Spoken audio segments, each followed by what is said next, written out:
Hello friends, आज हमारी दूसरी क्लास है सीटेट बाल विकास एवं शिक्षा शास्त्र की। पहली क्लास मैंने अपने यूट्यूब चैनल पे कराई हूँ, आप वहाँ से देख सकते हैं। इसमें मैंने सीडीपी और पेडागोजी की क्वेश्चंस को लाई हूँ जो प्रीवियस ईयर क्वेश्चंस में पूछी गई हूँ, जो 50 MCQs के रूप में है।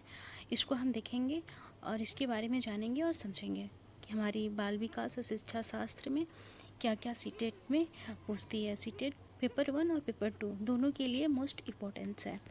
जिसमें हमारी पहली क्वेश्चन है, बाल विकास के संदर्भ में निम्न में से कौन सा कथन सही है। बाल विकास के निम्न संदर्भ में कौन सा कथन सही है। सही पूछ रहा है, विकास केवल शारीरिक होता है? नहीं, विकास एक निरंतर प्रक्रिया है। विकास सभी बालकों में समान गति से होता है? नहीं, विकास केवल जन्म के बाद शुरू होता है? नहीं, विकास एक निरंतर चलने वाली प्रक्रिया है। जन्म से लेकर मृत्यु तक चलने वाली हमारी विकास की एक प्रक्रिया है। और हम नेक्स्ट देखेंगे, पियाजे के अनुसार 7 से 11 वर्ष की आयु के बच्चों किस अवस्था में होते हैं। पियाजे ने हमारी चार बालकों की आयु की अवस्थाओं को दिया है, जिसमें उन्होंने 7 से 11, जो कि हमारी तीसरी अवस्था है।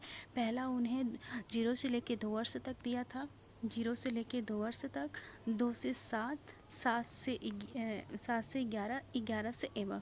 इन्होंने हमारी 4 अवस्थाएं दी थी। इससे पूछा है 7 से 11, यानी हमारी तीसरी अवस्था पूछ रहा है। तीसरी हमारी क्या है? मूर्त संक्रियात्मक अवस्था। ये पहली अवस्था, दूसरी, ये तीसरी, ये चौथी। पियाजे ने हमारी 4 अवस्थाएं दी थी बालकों की। हम नेक्स्ट क्वेश्चन देखेंगे, वाइगोत्स्की के अनुसार बच्चे के सीखने में सबसे महत्वपूर्ण भूमिका किसकी होती है। केवल आनुवंशिकता की, सामाजिक अंतःक्रिया, केवल पाठ्य पुस्तक की, केवल परीक्षा की। वाइगोत्स्की हमारी सामाजिक अंतःक्रिया की बात करते हैं। इन्होंने इस पर थ्योरी भी दिया है, इसलिए हमारा ये क्वेश्चन बी वाली क्वेश्चन आंसर्स हमारी 3 का हमारा बी सामाजिक अंतःक्रिया हमारी सही आंसर होगी। हम नेक्स्ट देखेंगे, निकट विकास का क्षेत्र ZPD की अवधारणा किसने दी थी। इसकी अवधारणा वाइगोत्स्की ने हमारी ZPD की अवधारणाओं को दिया था। नेक्स्ट देखेंगे हम, बाल केंद्रीय शिक्षा में शिक्षक की भूमिका मुख्यतः क्या होती है। बाल केंद्रीय शिक्षक में शिक्षक की भूमिका क्या है। नियंत्रक? नहीं। दंड देना? नहीं। सुविधादाता और मार्गदर्शक होती है। केवल व्याख्या देना? नहीं। हमारी इसमें सी वाला आंसर हो जाएगा, सुविधादाता एवं मार्गदर्शक। हम नेक्स्ट देखेंगे, एक बच्चा बार बार प्रश्न पूछता है, इसमें शिक्षक को क्या करना चाहिए। उसे चुप करा देना चाहिए, उसे दंड देना चाहिए, उसकी जिज्ञासा को प्रोत्साहित करना, उसे कक्षा से बाहर करना। उसे क्या करनी है, उसकी जो भी प्रश्न पूछने की जिज्ञासा है उसे और प्रोत्साहित करना चाहिए और वो क्वेश्चन को बार बार करे। हमारा 6 का सी हो जाएगा। हम नेक्स्ट क्वेश्चन देखेंगे, सीखने में प्रेरणा का क्या महत्व है। सीखने में प्रेरणा का क्या महत्व है। इसका कोई महत्व नहीं है। यह सीखने की प्रक्रिया को प्रभावित करती है। यह केवल परीक्षा के समय जरूरी है या केवल कमज़ोर बच्चों के लिए जरूरी है। हमारा 7 का आंसर भी हो जाएगा, यह सीखने की प्रक्रिया को प्रभावित करती है। हम नेक्स्ट देखेंगे क्वेश्चन को, व्यक्ति की विभिन्नताओं का अर्थ है। व्यक्ति की विभिन्नताएं क्यों होती हैं, क्यों हम इन सबके व्यक्तियों के बारे में हम अलग कर पाते हैं कि ये हैं, क्यों। बच्चों की क्षमता और रुचियों में अंतर होता है, इसलिए हम उन्हें अलग कर पाते हैं उनकी भिन्नताओं के अनुसार। हमारा 8 का क्वेश्चन भी हो जाएगा। हम नेक्स्ट देखेंगे, समावेशी शिक्षा का मुख्य उद्देश्य क्या है। केवल प्रतिभाशाली बच्चों को पढ़ाना? नहीं, सभी बच्चों को साथ सीखने का अवसर प्रदान करना। समावेशी का मतलब होता है सभी बच्चों के साथ, तो 9 का हमारा बी हो जाएगा। हम नेक्स्ट क्वेश्चन को देखेंगे, सीखने की गलतियाँ किसका संकेत हो सकती हैं। जो भी हम सीख रहे हैं उसकी गलतियाँ किसका संकेत कर रही हैं। बच्चा सीख नहीं सकता? नहीं, सीखने की प्रक्रिया का महत्वपूर्ण हिस्सा है ये हमारी। अगर हम गलतियाँ नहीं करेंगे तो हम सीखेंगे कैसे, इसलिए हमारा 10 का आंसर बी हो जाएगा। नेक्स्ट हम देखेंगे,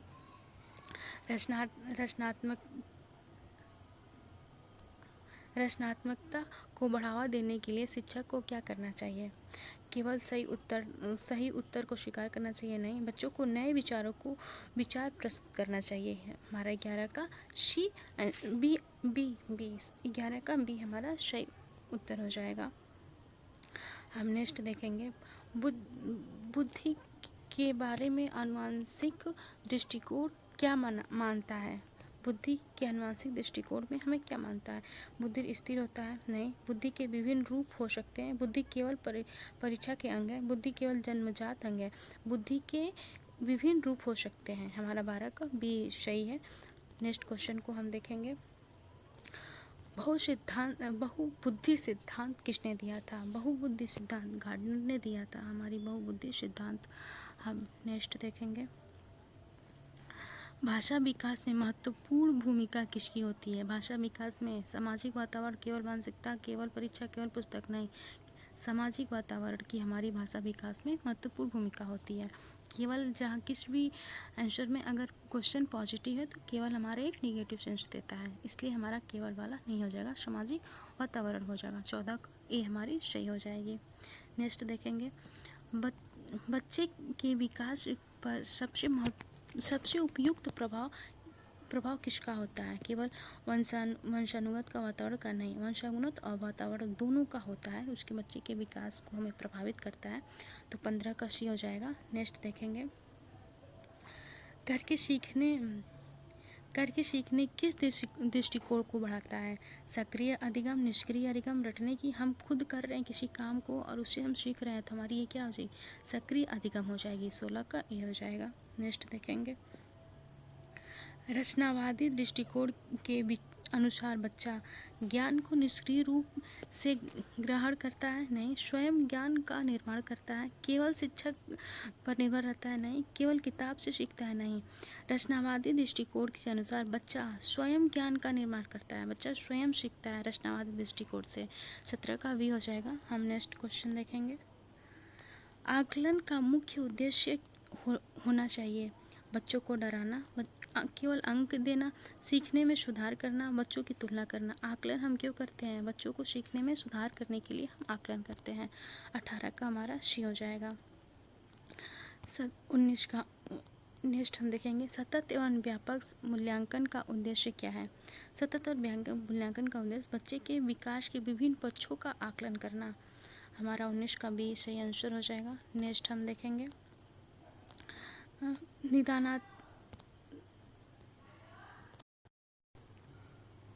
हमारी 20वां क्वेश्चन है।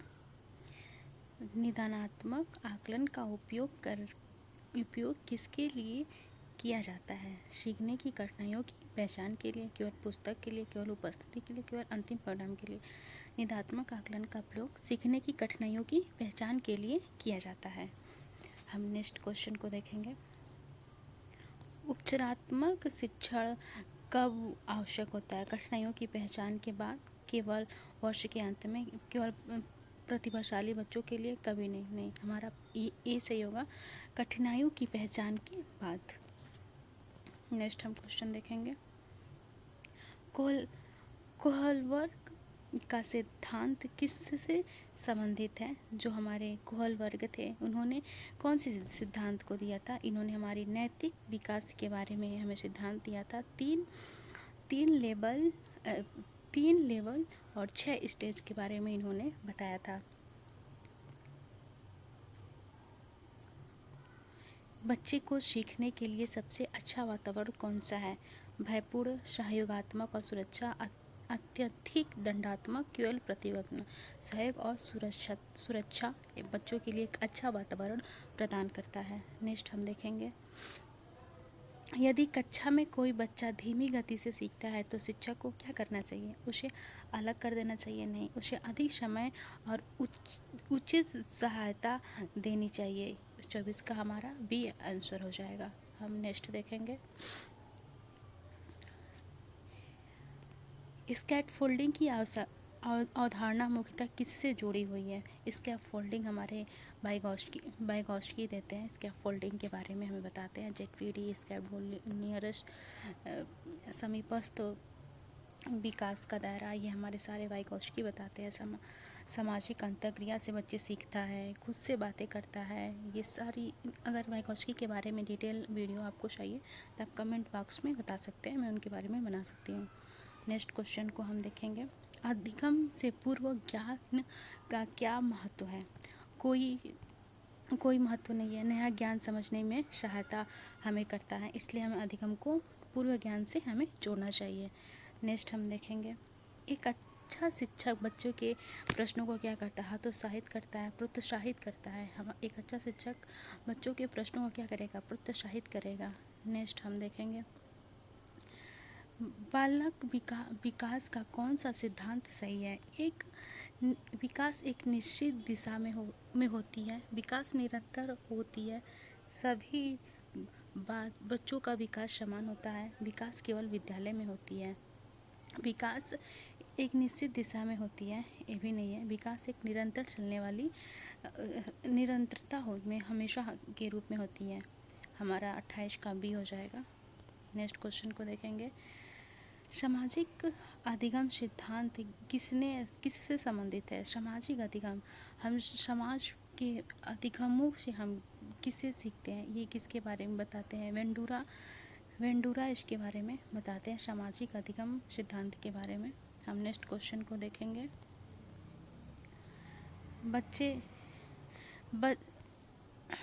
बच्चे दूसरों के व्यवहार को देखकर सीखते हैं। सिद्धांत किसको दर्शाता है? दूसरे के व्यवहार से हम जब सीख रहे हैं तो हमारी सामाजिक अधिगम के व्यवहार को बता रहा है।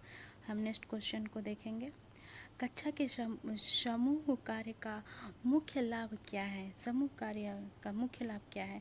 बच्चों में सामाजिक कौशल का विकास करना, चुप कर देना, केवल समय बचाना, हमारा 31 का ए हो जाएगा। बच्चों में सामाजिक कौशल को विकसित करना। नेक्स्ट हम देखेंगे, बच्चों को सिखाने की गति को ध्यान में रखते हुए शिक्षक को क्या करना चाहिए? सभी को एक ही तरीके से पढ़ाना चाहिए।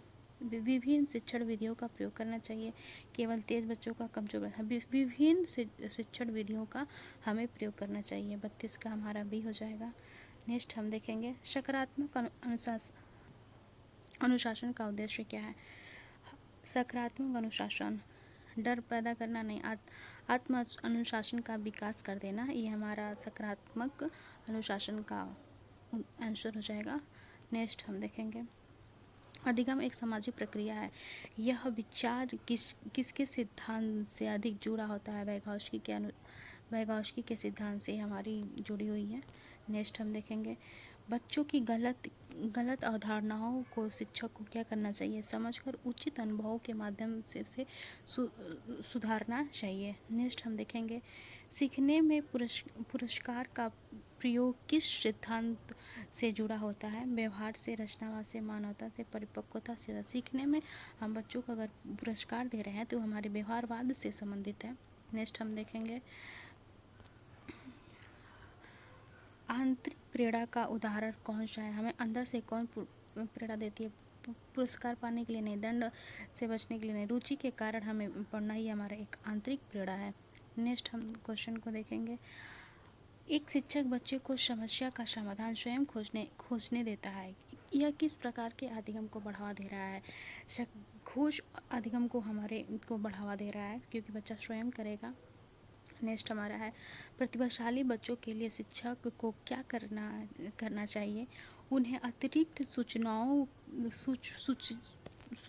चुनौतीपूर्ण कार्य देना, उन्हें खाली बैठाना, केवल पाठ दौड़ाना, उन्हें बाकी बच्चों से अलग कर देना।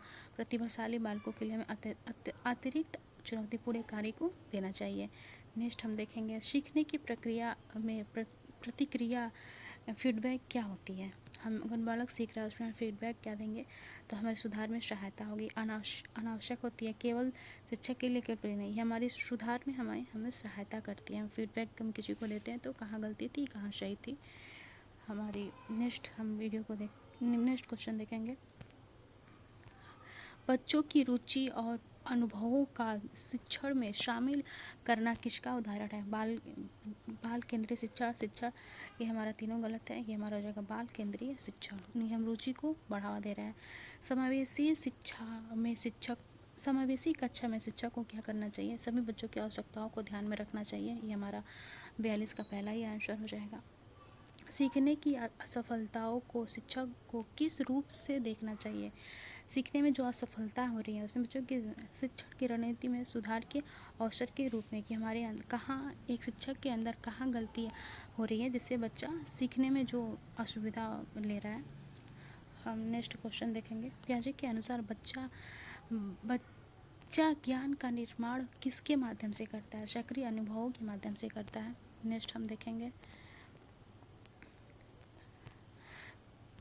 कक्षा में बच्चों की तुलना करना क्या हमें हमेशा लाभदायक होता है। बच्चों की हीन भावना को पैदा करता है। अगर हम बच्चे की तुलना करें तो बच्चों में हीन भावना पैदा होगा। नेक्स्ट हम क्वेश्चन को देखेंगे।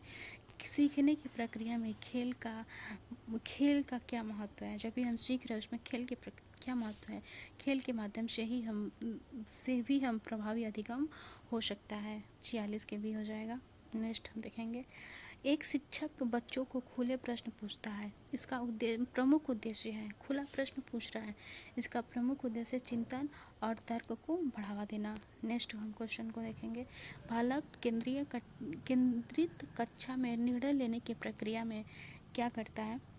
बच्चों की भागीदारी हो सकती है। केवल प्रधान नहीं।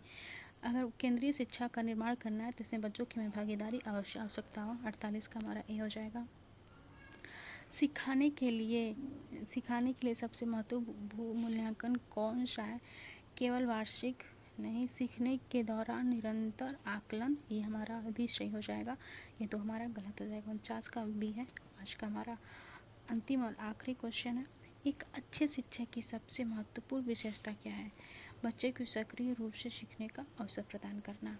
ये हमारी थी प्रीवियस ईयर की मोस्ट इम्पॉर्टेंस 50 क्वेश्चंस। अगर आपको ऐसी और वीडियो चाहिए तो कमेंट बॉक्स में बताइएगा। मैं डेली बेसिस पे हम प्री-वाईक्यूज करवाऊँगी। वीडियो को पसंद आए तो लाइक शेयर एंड सब्सक्राइब जरूर करेगा। Thank you so much.